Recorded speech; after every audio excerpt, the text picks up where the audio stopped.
Hi, everybody. I'm Miss Karen at Adams Memorial Library. Thank you very much for joining me for this week's book report. So for this week, I have books about, can you see? About the wind.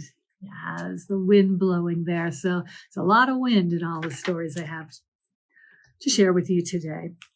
And the first one is called Catch That Hat, because, if you have a hat, you got to make sure you don't lose it on a windy day. Catch That Hat was written and illustrated by Emma Chichester Clark. This story is called The Paper Princess. If you are a paper princess, you also have to watch on a windy day. Paper Princess was written and illustrated by Elisa Kleven. This story is called Kite Day, and it is a story about Bear and Mole. And this was written and illustrated by Hillenbrand. This book's called Mirandi and Brother Wind. Can you see Brother Wind up there?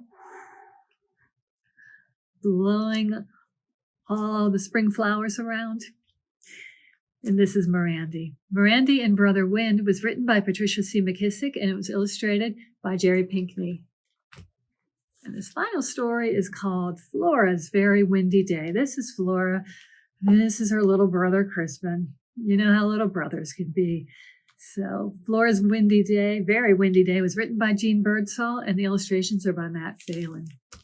So let me tell you a little bit more about these stories. Now this one, Catch That Hat, starts off. One day, Rose was chasing a cat when the wind blew away her favorite hat. Oh, it blew it right off her head. "Oh no," said Rose. "Drat that cat. I can't just lose my hat like that." But you see all the leaves blowing around? It is very windy. And the hat landed on the roof next door. Rose couldn't reach it, she was sure. But her friend Archie, luckily, has a very long ladder.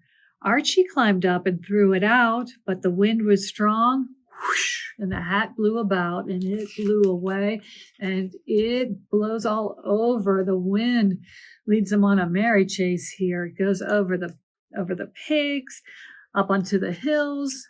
Her friend Jack the dog tries to get it, but hat blows off Jack's head too. Oh dear, goes into the water. Luckily her friend Flora the cow has a boat and get it back, but whoops. Oh dear, Jack the dog accidentally sneezes and whoosh, the hat flew away on the breeze. So you're going to have to take this book out from the library to find out, is Rose ever going to get her hat back? And when she does, I don't know, she's going to want to wear it. It's kind of taking a beating here, and also somebody just sneezed on it. So take this book out from the library. You can find out what happens to Rose's hat. And then this one, you need to find out what happens to the poor paper princess. I love the illustrations in this book. I like Elisa Kleven's books very, very much. There's always lots of detail, lots to look at, and lots of beautiful, bright colors, and lots of sweet stories if you get out one of Elisa Kleven's books.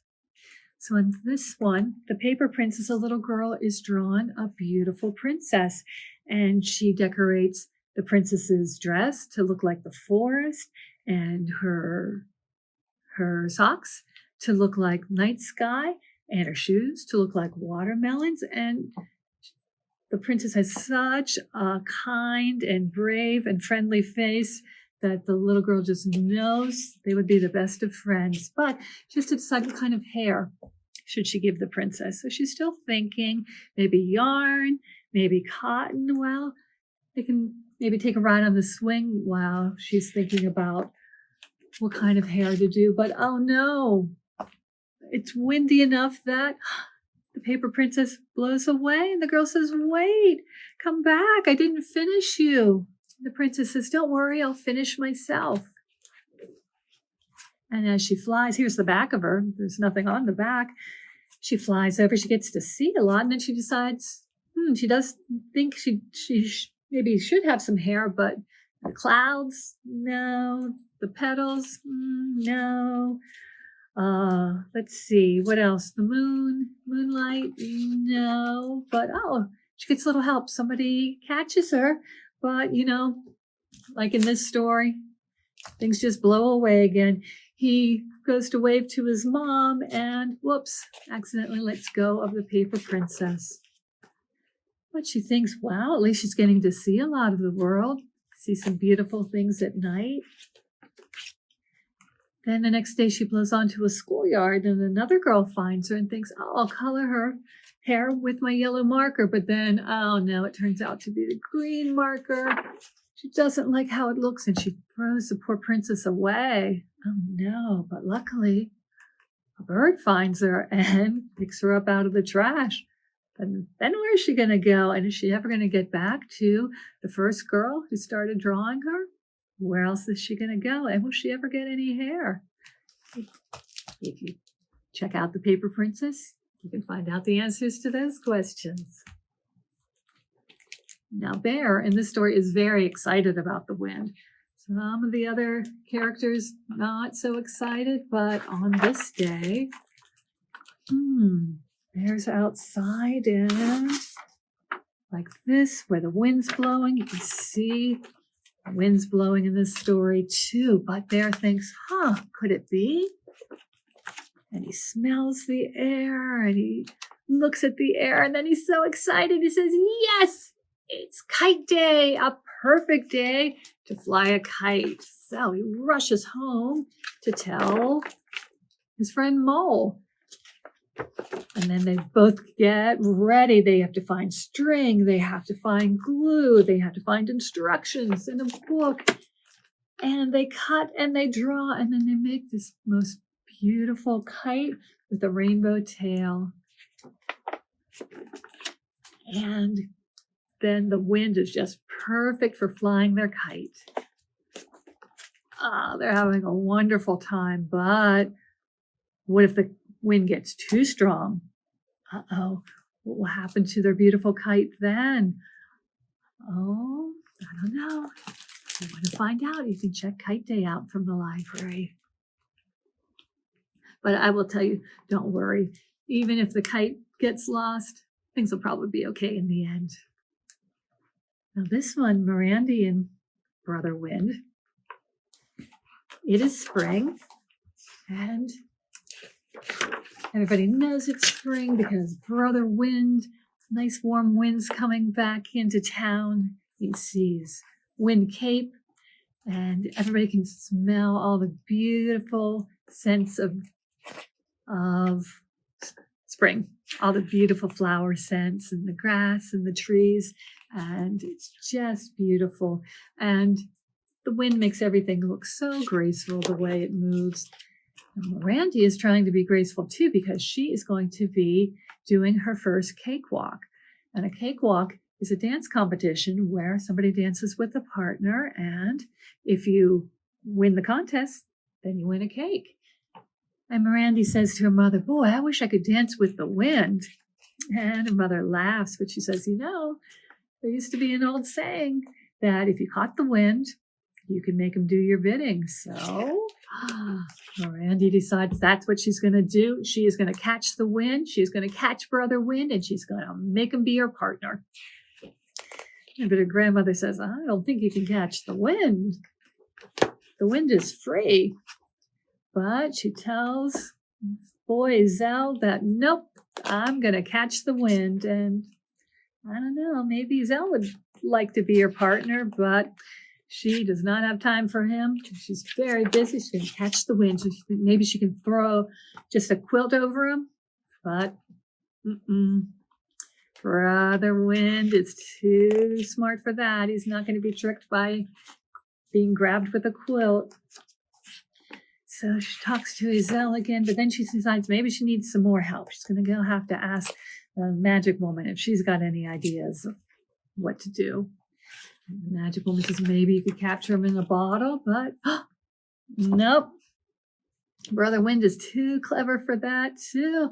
Doesn't get captured in the bottle. So what do you think? Is Mirandi ever going to be able to capture him? And if she does, what do you think? Is he going to want to be her partner? What can she do? So find out all about the cakewalk by checking out Mirandi and Brother Wind.